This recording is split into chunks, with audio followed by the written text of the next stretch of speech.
Hi, kiddo. Did you have a good day today? I miss you. You want to hear a story?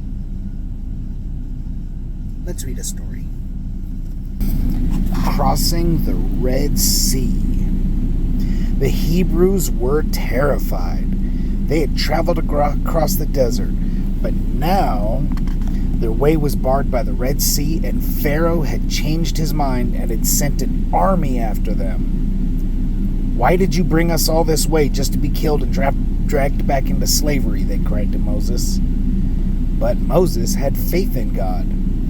"God will look after us," he said confidently, "and he will crush our enemy."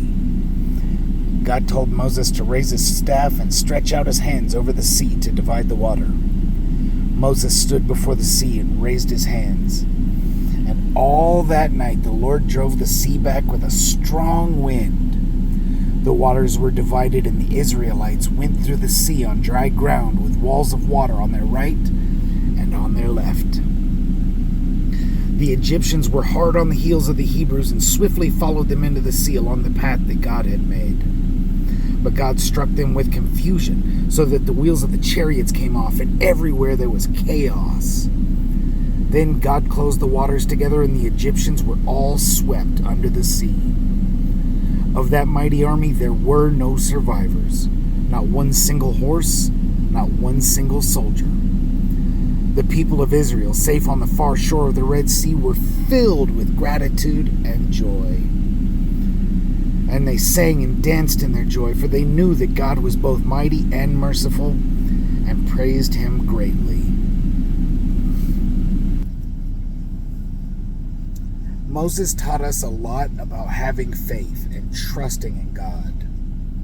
And that's a very important lesson that we have to learn as we grow up. It can be hard when you start getting older. When you're young, you have faith, but you're rebellious.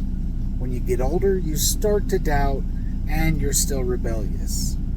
When you get older, though, the older you get, the more you learn, the more it's important for you to understand what it means to have faith and trust in God. I hope you have sweet dreams, kiddo. I love you. Good night.